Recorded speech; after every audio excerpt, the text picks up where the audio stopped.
Halo semuanya, kembali lagi di channel Zona Ukom. Edisi hari ini kita akan membahas 20 soal Ukom Nurse tahun 2025, keperawatan jiwa kategori soal HOTS. Ini lengkap dengan jawaban dan pembahasannya. Nah, karena di video sebelumnya kalian banyak banget yang sudah komen lanjut Nurse, jadi aku mau bagikan 20 latihan soal lagi untuk Ukom Nurse tahun 2025 kategori keperawatan jiwa. Tanpa berlama-lama kita langsung saja masuk ke soal nomor 1.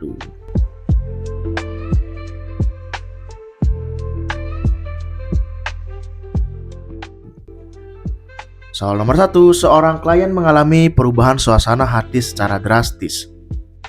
Dari sangat gembira menjadi sangat sedih dalam waktu singkat.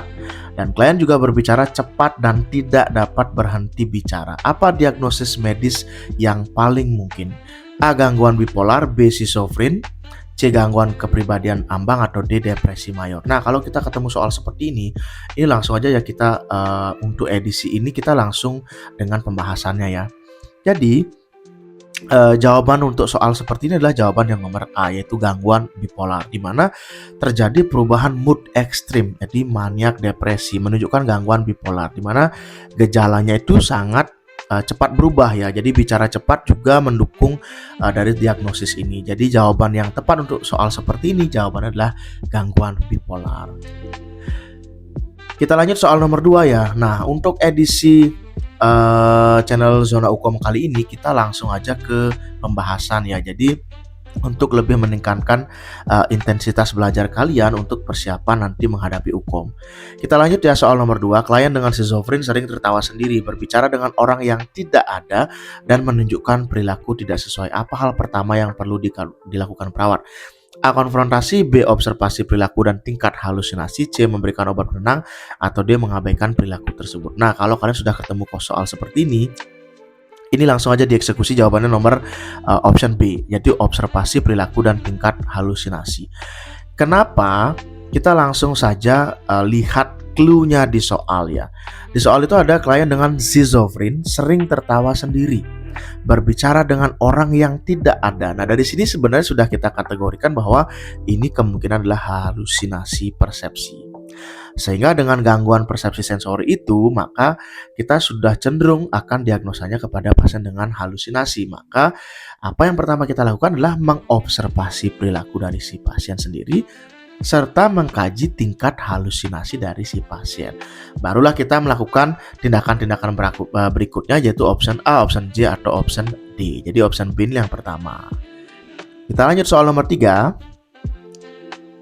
Seorang pasien depresi berat mengatakan, "Saya tidak berguna lagi, lebih baik saya mati saja." Apa prioritas utama keperawatan yang akan kita kerjakan? A. Memberikan dukungan emosional, B. Melibatkan keluarga, C. Menilai resiko bunuh diri secara menyeluruh, atau D. Memotivasi pasien agar berpikir positif. Kalau nanti kalian pada saat Ukom ketemu soal seperti ini, kata kuncinya adalah saya tidak berguna lagi, lebih baik saya mati saja. Jadi itu ciri-ciri adalah orang yang resiko bunuh diri. Nah, kalau kita sudah melihat ada peningkatan resiko potensi bunuh diri, maka yang paling utama kita kerjakan adalah mengasesmen atau mengkaji secara keseluruhan bagaimana resiko bunuh diri dari si pasien itu sendiri sebelum kita melakukan tindakan-tindakan lanjutan, karena kita harus melakukan assessment terlebih dahulu. Kita lanjut soal nomor 4. Klien dengan gangguan jiwa berat menolak mandi dan menyatakan tidak layak tampil bersih. Diagnosis keperawatan yang paling tepat adalah ini, gampang banget sebenarnya. A. Harga diri rendah, B. Perubahan citra tubuh, C. Gangguan persepsi sensori, atau D. Defisit perawatan diri. Kalau udah ketemu soal seperti ini, langsung saja dieksekusi. Jawabannya yaitu option D, defisit perawatan diri. Itu di soal sudah jelas banget ya, mengatakan tidak layak tampil bersih dan menolak mandi. Berarti dia defisit perawatan diri gitu ya. Kita lanjut soal nomor 5.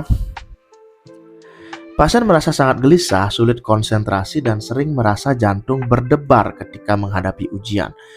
Apa intervensi utama yang akan dilakukan perawat? A. Memberikan teknik relaksasi nafas dalam, B. Menyarankan untuk menunda ujian, C. Menghindari pembicaraan tentang ujian, atau D. Menyuruh pasien istirahat di ruang rawat. Oke, Kita kalau ketemu soal seperti ini, kita langsung ke clue-clue yang ada di soal atau petunjuk-petunjuk yang ada di soal. Di sana mengatakan gelisah, sulit konsentrasi, merasa jantung berdebar. Nah, ini optionnya adalah kategorinya dia pasien mengalami ansietas atau kecemasan ringan sampai sedang. Di mana teknik-teknik seperti ini belum perlu ya terapi farmakologis, maka yang paling tepat dikerjakan adalah memberikan teknik relaksasi nafas dalam, yaitu option A. Kita lanjut soal nomor 6. Klien dengan gangguan jiwa mengatakan bahwa ia yakin orang lain sedang mengatur pikirannya melalui sinyal TV. Apakah jenis waham yang dialami? A. Waham kebesaran, B. Waham kontrol, C. Waham kejar, atau D. Waham nihilistik. Nah, kalau ketemu soal seperti ini, sekali lagi, waham itu ada banyak ya. Ada waham kebesaran, ada waham kontrol, ada waham kejar, ada waham nihilistik. Kita bahas satu-satu. Kalau waham kebesaran, dia akan cenderung pada hal-hal yang sifatnya keagamaan, ketuhanan, kemudian dia merasa bahwa dia itu adalah orang yang berpengaruh, orang yang besar. Itu biasanya adalah waham kebesaran. Bahkan dia bisa menganggap dirinya sebagai Tuhan, itu waham kebesaran. Nah, kalau waham kontrol di sini adalah dia merasa bahwa ada orang lain yang mengontrol pikirannya atau mengontrol dirinya, baik secara jasmani maupun secara rohani. Itu waham kontrol. Kalau waham nihilistik berarti dia paham terhadap sesuatu yang sebenarnya nggak ada. Nah, jadi ini mirip-mirip dengan gangguan persepsi sensori halusinasi, tetapi sangat berbeda. Nanti ada di clue-nya adalah di kasusnya. Jadi kalau waham nihilistik ini nanti ada di kasus, ada pasti clue bahwa dia mempercayai sesuatu yang sebenarnya nggak ada, gitu ya. Jadi kalau udah kayak gini soalnya, kalian langsung aja eksekusi, jawabannya adalah waham kontrol, option B. Kita lanjut soal nomor 7. Perawat menemukan pasien tampak cemas, gelisah, dan sulit tidur pasca gempa. Apa diagnosis keperawatan yang paling tepat? A. Ansietas, B. Gangguan tidur, C. Resiko gangguan psikososial, atau D. Distress spiritual. Ini udah jelas sekali ya. Jadi langsung jawab option A, ansietas, karena di situ ada option cemas, ada gelisah, sulit tidur. Jadi otomatis jawabannya adalah ansietas. Kita lanjut soal nomor 8. Pasien menyendiri, tidak berinteraksi, dan menolak untuk makan. Apa pendekatan awal perawat? Nah, ini nanti pendekatannya pada SPSP ya. A. Memaksa pasien makan, atau B. Duduk diam di dekat pasien tanpa berbicara, C. Bertanya kenapa tidak mau makan, atau D. Memberikan motivasi makan. Nah, pendekatan pada pasien diam adalah teknik komunikasi terapeutik. Kita tahu teknik komunikasi terapeutik itu kan untuk perawat, untuk nakes itu sangat penting ya, karena ini salah satu jembatan untuk kita berkomunikasi dengan klien atau pasien. Sehingga teknik komunikasi terapeutik di awal itu adalah untuk membangun kepercayaan dengan pasien yang menarik diri. Kita bikin trust to trust, membina hubungan saling percaya. Maka yang penting kita kerjakan pada kasus seperti ini adalah bukan memberikan motivasi, bukan bertanya, bukan memaksa, tetapi duduk diam di dekat pasien tanpa berbicara di awal, lalu kita melakukan tahap lanjutan yaitu komunikasi terapeutik. Maka karena di sini adalah pertanyaannya apa pendekatan awal, maka jawabannya adalah option B, duduk diam di dekat pasien tanpa berbicara. Kemudian soal nomor 9. Klien schizofren mengatakan bahwa ia adalah presiden dan memiliki kekuasaan luar biasa. Apa jenis waham yang dialami kalian? Nah, ini persis seperti yang saya jelaskan tadi ya, soal yang tadi di atas nomor 6 atau nomor 7 saya lupa, bahwa ada waham kebesaran, waham kejar, waham nihilistik, atau waham religius. Nah, kalau yang seperti ini sudah pasti keyakinan yang tidak realistis, apalagi dia menganggap bahwa dia itu presiden, kemudian memiliki kekuasaan yang luar biasa, dia orang besar. Nah, kita langsung saja eksekusi, jawabannya adalah waham kebesaran. Kita lanjut soal nomor 10. Klien menunjukkan gejala ketakutan, tremor, dan sulit tidur setelah kecelakaan mobil. Apa diagnosis perawatan yang paling tepat? A. Gangguan tidur, B. Ansietas berat, C. PTSD, atau D. Ketakutan situasional. Maka jawabannya adalah option C, PTSD atau post traumatic stress disorder. Jadi gejala pasca trauma ini biasanya muncul setelah orang mengalami trauma minor atau mayor gitu ya. Sehingga jawabannya adalah PTSD. Nah, sebelum kita lanjut ke soal nomor 11 sampai soal nomor 20, aku mau ngingetin buat kalian yang sudah menonton channel YouTube Zona Ukom, jangan lupa kalian tekan lonceng di tombol subscribe. Jangan lupa subscribe, tekan loncengnya, nyalakan notifikasinya, biar setiap minggu atau setiap 5 hari itu aku update soal-soal Ukom yang mungkin akan bisa jadi sebagai bahan latihan kalian sehingga kalian siap menghadapi UKOM nurse di tahun 2025 atau di tahun 2026 nantinya. Karena UKOM itu kan berseri ya. Jadi kalian bisa banget nih buka-buka lagi materinya, kemudian kalian sambil dengerin mungkin di mobil atau di jalan atau sambil belajar di rumah, jadi bisa fokus dengerin channel Zona UKOM. Sekali lagi jangan lupa like, share, comment, and subscribe ya. Kita lanjut aja ya. Soal nomor 11. Kali ini aku bagi 20 soal langsung ya. Biasanya aku cuma 10 soal. Sekarang kita langsung 20 soal. Soal nomor 11, klien sering menyendiri, berbicara sendiri dan menunjukkan emosi datar. Apa pendekatan terbaik yang dilakukan oleh perawat? A. Memaksanya bergabung dalam kelompok. B. Melibatkan dalam aktivitas ringan satu-satu. C. Memberikan ceramah edukasi. Atau D. Menyarankan isolasi sementara. Nah, kalau kita ketemu soal seperti ini, langsung optionnya adalah option B, yaitu kita bagaimana intervensi secara bertahap yang kita kerjakan pada pasien-pasien dengan kondisi isolasi sosial atau gangguan interaksi sosial, apalagi dia menyendiri, berbicara sendiri, adalah melibatkan pasien itu dalam aktivitas ringan. Makanya kenapa ada terapi aktivitas kelompok di situ. Kalau kita baca teorinya, jadi ada TAK, terapi aktivitas kelompok, atau melibatkan mereka dalam sebuah aktivitas secara pelan-pelan ya. Nomor 12, klien tidak bisa tidur, merasa sangat cemas dan berpikir buruk tentang masa depan. Diagnosis keperawatan yang sesuai adalah A. Ansietas, B. Gangguan tidur, C. Coping tidak efektif, atau D. Gangguan persepsi sensori. Udah jelas ya, klien merasa sangat cemas, berarti langsung option A. Ansietas. Soal nomor 13, pasien menyatakan dirinya kotor dan menolak mandi. Apa kemungkinan diagnosis keperawatan yang muncul?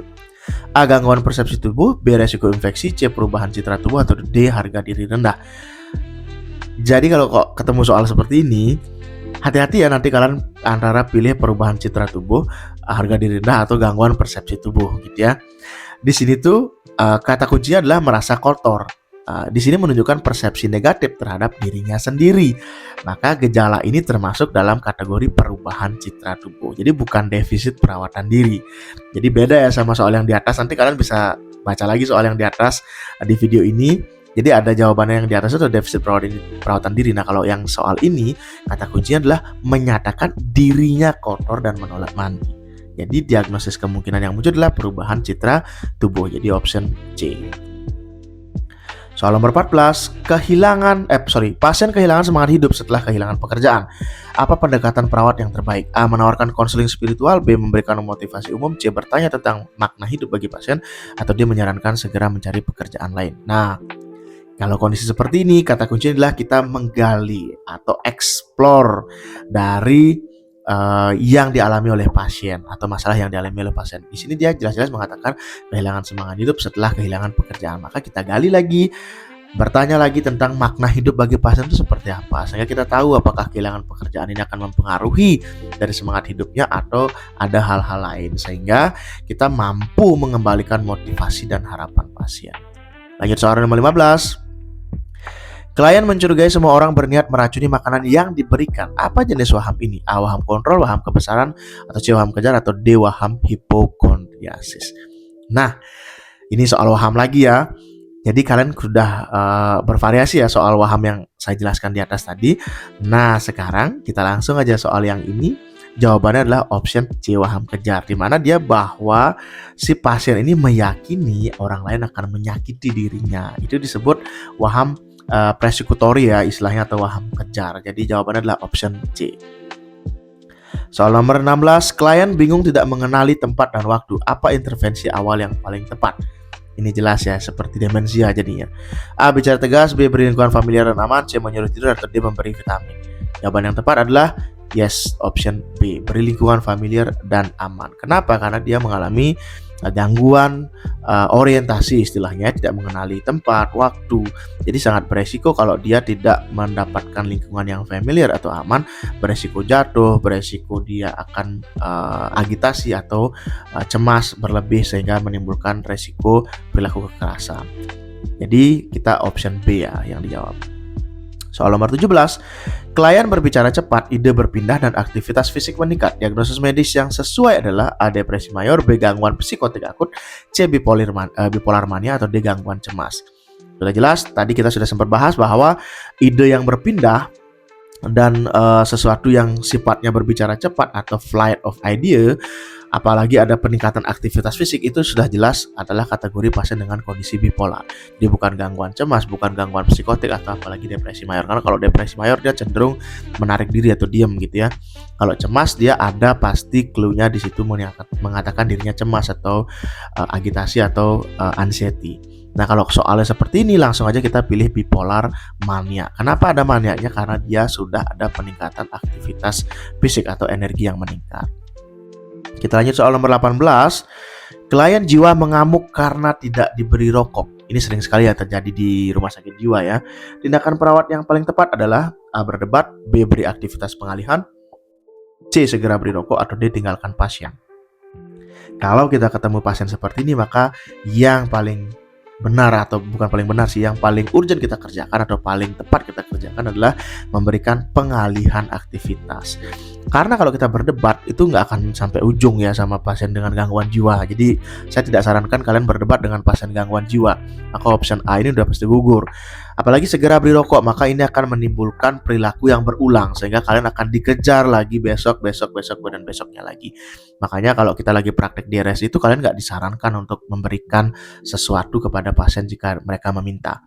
Kalau kita meninggalkan pasien, ini berarti kita beresiko mengabaikan sehingga beresiko terjadi perilaku kekerasan. Maka option yang paling tepat adalah untuk mencegah itu semua dengan memberikan aktivitas pengalihan, entah dia dirangsang untuk melakukan aktivitas kelompok atau bersosialisasi dan lain-lain, atau terapi aktivitas kelompok atau grouping.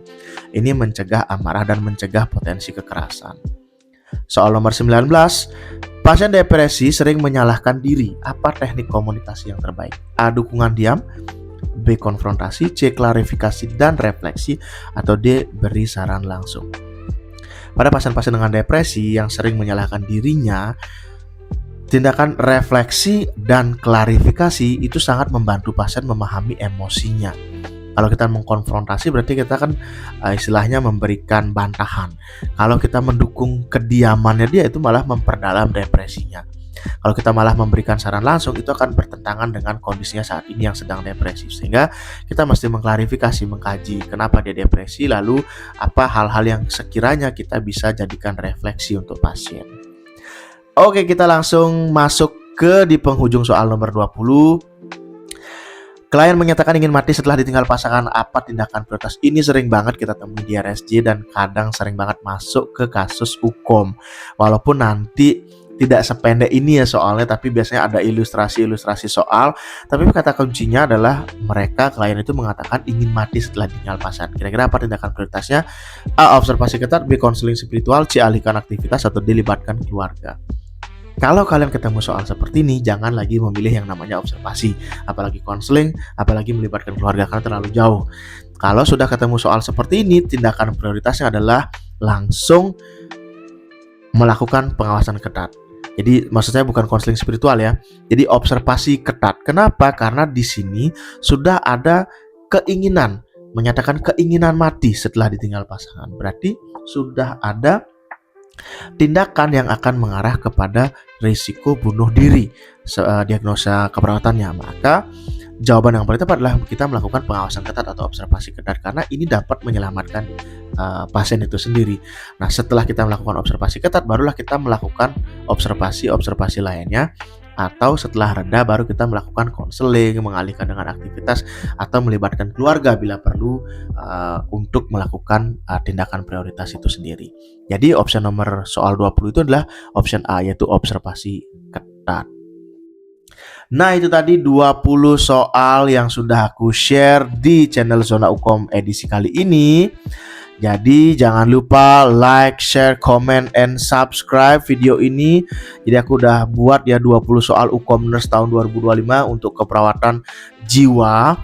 Jadi kalian bisa banget download videonya atau langsung aja klik loncengnya dan subscribe channel YouTube ini.